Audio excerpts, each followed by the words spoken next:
Shalom, shalom.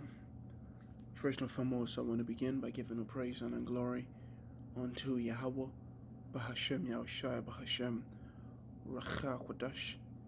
Double honors to the elders and to the apostle of the millstone, and then our respected brothers that they're pushing and spreading the gospel of Yahweh, Bahashem Yahushai, to the focalness of the world.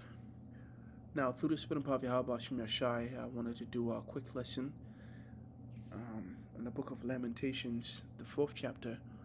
And Lord willing, this be edifying. But before I get into it, I want to begin in the book of Deuteronomy chapter 30, just to understand what angle I will be reading Lamentations the 4th chapter from, because when we read about it, it talks about the beauty of Zion, being stripped from it, right? Because the Lord brought the judgment by way of the Babylonians and the siege, and there was a lot of death and mourning as a judgment or an atonement for the sins of Israel.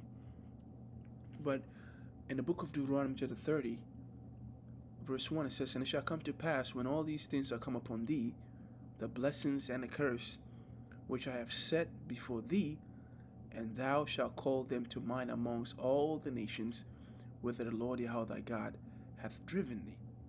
And thou shalt turn unto the Lord Yahweh thy God, and shalt obey his voice according to all that I command thee this day, and thou and thy children with all thine heart and with all thy soul, that then the Lord Yahweh will turn thy captivity." So, we are living in a time. It has already come to pass. We have lived through the blessing, right, through the kingdom of that was set up by David and was sustained through Solomon. And then we've lived through the curses, which was the nations that the Lord brought in, and and we were sent into captivity after captivity after captivity, and we were exiled from that land ultimately and scattered throughout the focalness of the world. This has come to pass. And so here Moses is saying that Moses is prophesying that when these things, right, the blessing and the curses have come upon us, there was going to be a time where we will return unto the Lord Yahweh, and we were going to obey his voice according to all that he has commanded us.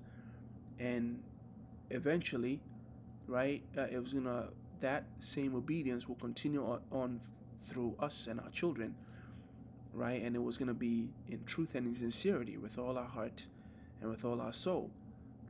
So when this moment begins, it says, "Then the Lord Yahweh thy God will turn thy captivity and have compassion upon thee, and will turn and gather thee from all nations, whither the Lord Yahweh thy God hath scattered thee. And if any of thine be driven out of the utmost parts of heaven, from thence will the Lord Yahweh thy God gather thee, and from thence he will fetch thee." So in a sense, this is talking about our deliverance. When we have lived through the punishment that the Lord pronounced for us, he will begin to fetch us, right, and gather us like a hen gathereth, her chicks, and he was going to put us in that land. And it says, "And the Lord Yahweh will bring thee into the land which thy fathers possessed, and thou shalt possess it, and he will do thee good and multiply thee above thy fathers."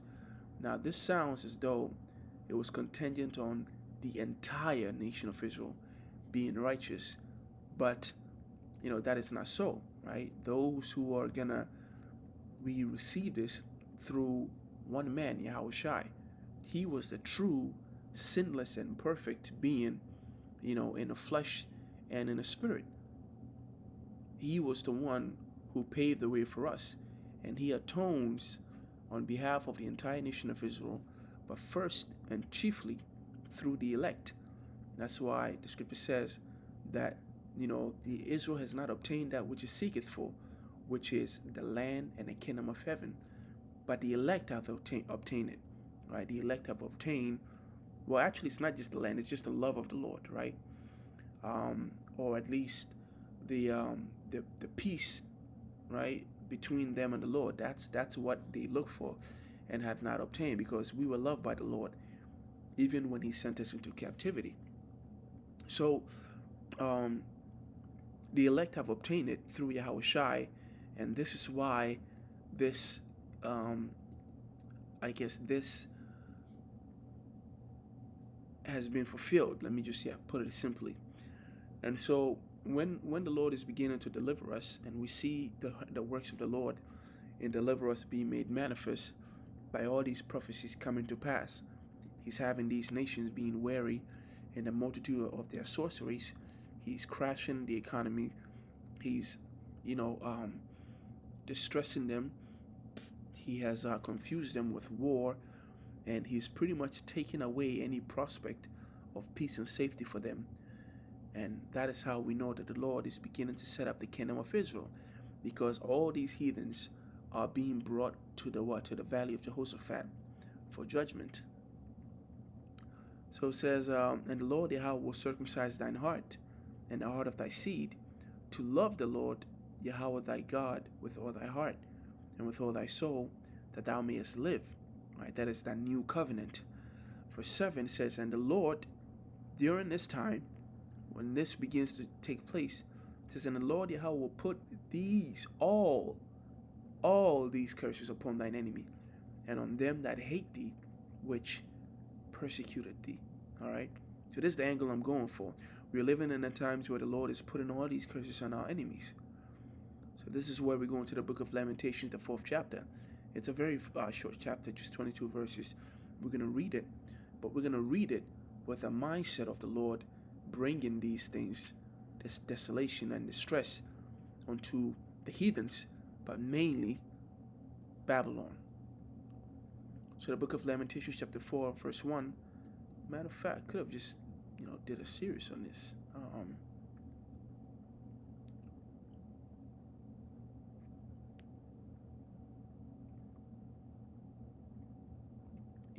Fourth chapter is best. Lamentations chapter 4, verse 1, it says, how is the gold become dim? And how is the most fine gold changed?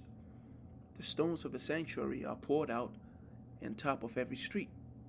The precious sons of Zion, comparable to fine gold, how are they esteemed as earthen pitchers, the works of the hands of a potter? So we fell. This is a different kind of falling, right? We fell as the sons of God before the flood, and we fell also as the descendants of Abraham, right? We did not embody the characteristics of our forefathers Abraham, Isaac, and Jacob, and so the precious sons of Zion become comparable. We were comparable to gold because of our righteousness and because the Lord was on our side. But now we've been brought low, right? We're going into captivity. The Lord has deteriorated our mind, our body, all right? Our strength is gone. He has surrounded us by heathens. We are made poor. We are just made, as it states in the book of Ezekiel, the 17th chapter, we are made a vine of low stature. So verse 3 says, even the sea monsters draw out the breast. They give suck to their young, and the daughters of my people has become cruel, like the ostriches in the wilderness. But what is the root cause of this cruelty? It says, the tongue of the suckling child cleaveth to the roof of his tongue for thirst, and the young children ask bread, and no man breaketh it unto them. They that feed delicately are desolate in the street, and they that were brought up in scarlet embrace dunghills. Now, in other words, you're hugging, and that's where you are, right? You are saturated in pretty much filth, whereas you were clothed in sackcloth. But this quote-unquote cruelty is because of what? The lack of resources, because of the siege, because of famine, right? Because what the Lord had brought, judgment upon them, and he had taken away all the things, all the pleasures, and the lust of this world that were so, indulgent to them that they refused to take heed to the Lord. So the Lord took all these things that they thought they needed above the Lord, right? But the book of Deuteronomy and even Yahushua quotes it that man must not live by bread alone. And the true meaning of that precept was that, if you don't please the Lord, whatever you think it is that your soul takes pleasure in, the Lord can deprive you of it, and He can punish you and make you weep. Because what? Because you thought that all you needed was what? It was the physical things of this world, the carnal things of this world, not knowing that you only receive the carnal things of this world if the Lord is pleased with you. And so it says, "For the punishment of the iniquity of the daughter of my people is greater than the punishment of the sin of Sodom. That was overthrown as in a moment, and no hands stayed on her." Right? We've paid our price, and it's time for these heathens to also pay theirs.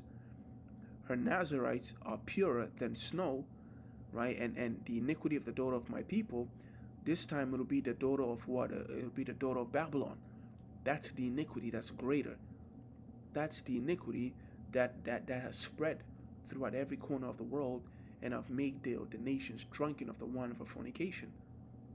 Her Nazarites, right, were purer than snow. And Nazarites were, they took a vow and they kept themselves pure, and they were focused on fulfilling a vow so that they may please the Lord. So saying her Nazarites were purer than snow, they were whiter than milk, they were more ruddy in body than rubies. Their polishing was of sapphire. Their visage is blacker than coal. So this is a contrast, right? They, metaphorically speaking, they were very pure. They had this aura around them because they pursued holiness. But now their visage is blacker than coal. They are not known in the street. Their skin cleaveth to their bones because of what? Hunger. It is withered. It has become like a stick. And that is what the citizens of Babylon, and even the citizens of these heathens, will be also, right? They may be purer than snow. They may be whiter than milk. They may be goodly to look upon, like a ruddy, like rubies, but their beauty will fade away. Because what? Because the judgment of the Lord. And so verse 9 says, "They that be slain in the sword are better than they that be slain with hunger. For these pine away, stricken through for want of the fruits of the field." And I always try to make effort to show the dangers in the supply chain of food for the American citizen, because a lot of people ain't paying attention to it. Those who pay attention to the downfall of Babylon, they look at war, and that is the deciding factor. They look at prices, but there's a whole struggle in the background, and that is the struggle of farmers to make ends meet, the struggle of farmers to produce efficiently, for the benefit of an entire nation. And people just don't care. They won't care until the day that they are hungry. So verse 10 says, "The hands of the pitiful women have sought their own children. They were their meat in the destruction of the daughter of my people." Right? So, yeah, that's that desperation. And it's going to come over here to Babylon. All right? People are going to they're going to start taking measures because of desperation. Babylonians don't know desperation, man. This is a land where people live on fat. They are overindulged. The things that does not even satisfy them. It's so much so that they consume and they waste. They waste more than they consume. Let me put it that way. This is it. This is the land of the plenty. This is the land of nourishment.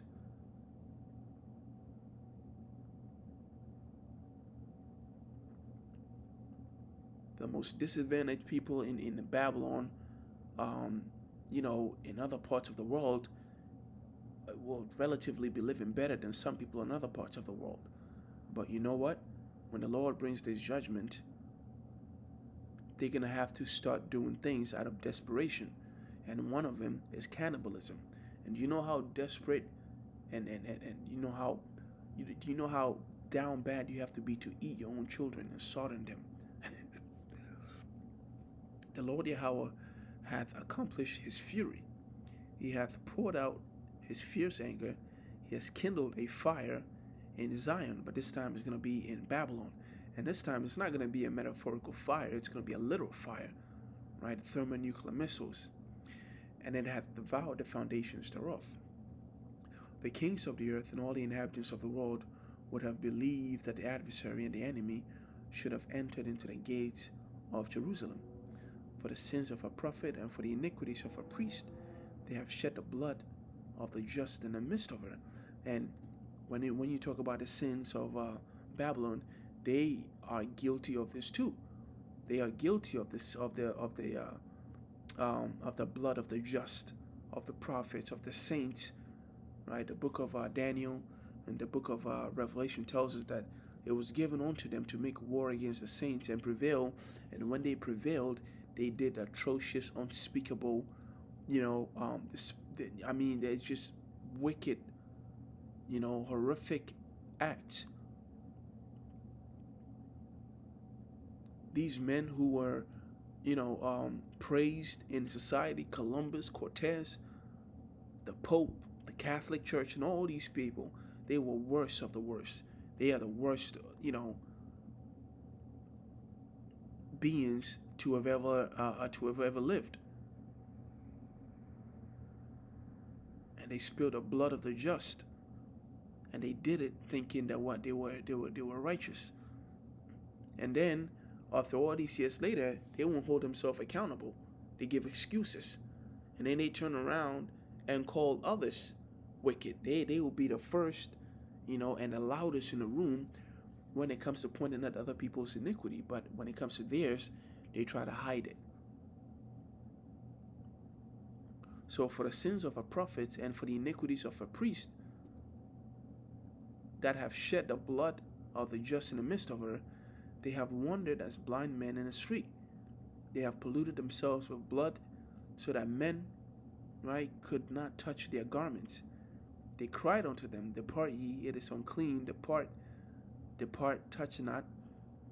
When they fled away and wandered, they said among the heathens, They shall no more sojourn there. The anger of the Lord hath divided them. Let's read this in a different translation.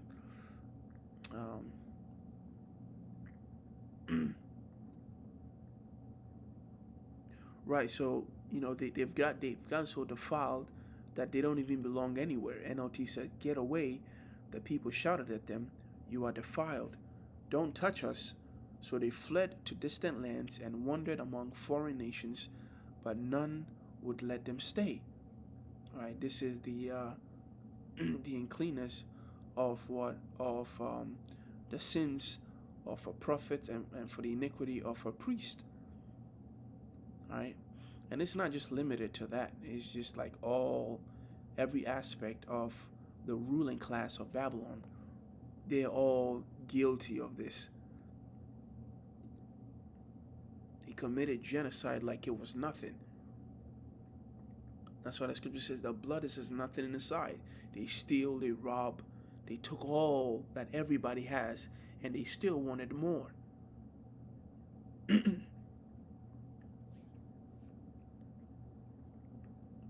The anger of the Lord hath divided them. He will no more regard them. They respected not the presence of the priest. They favored not the elders.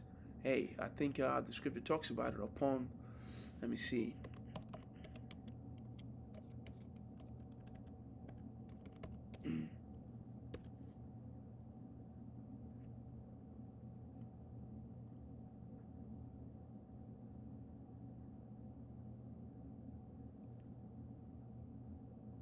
Right.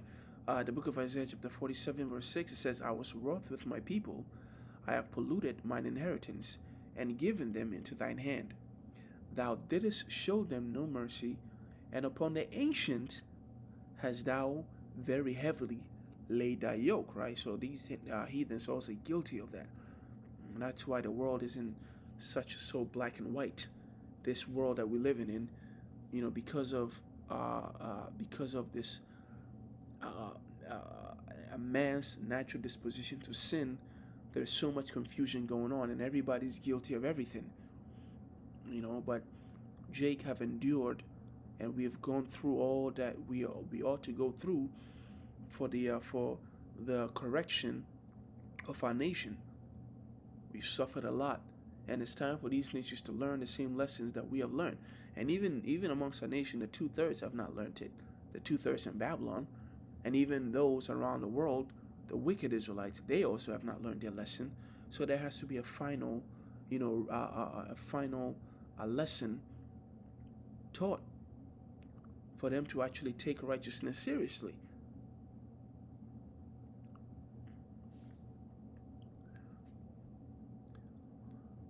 As for us, our eyes as yet failed for our vain help.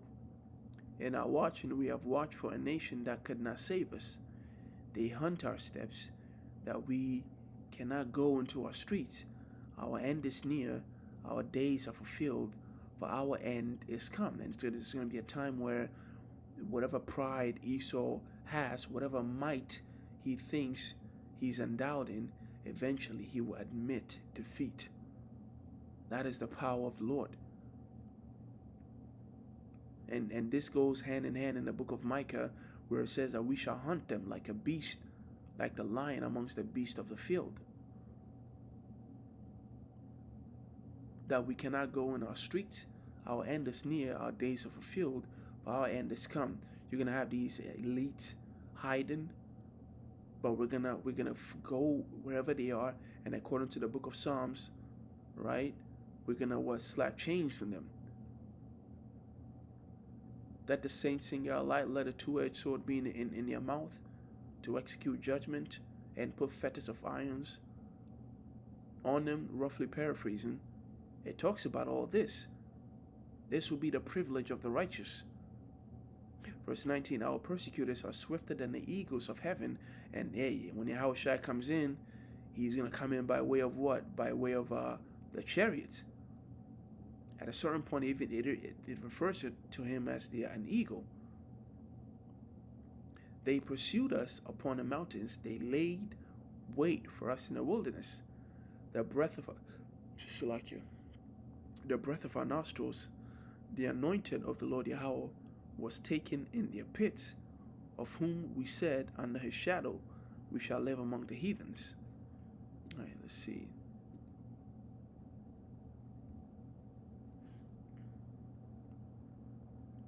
Our king, the Lord's anointed, the very life of our nation, was caught in their snares. We had thought that his shadow would protect us against any nation of the earth.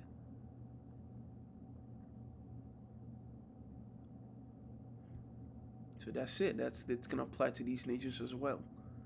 They think these leaders and these scientists were gonna protect them and keep America going, and these economies and scholars, right? These Wall Street, guys were gonna be the lifeline of America, and they were gonna be responsible and order the course of society, and America was gonna endure forever.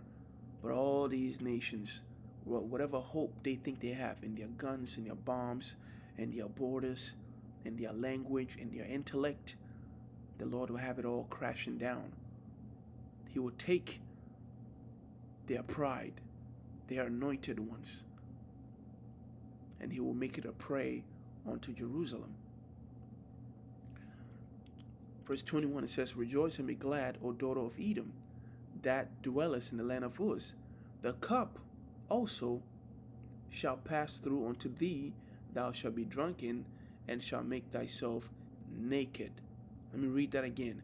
Rejoice and be glad, O daughter of Edom, that dwellest in the land of Uz. The cup also shall pass through unto thee, thou shalt be drunken, and shalt make thyself naked. And this is the cup. We are the messengers of this terrible news on you.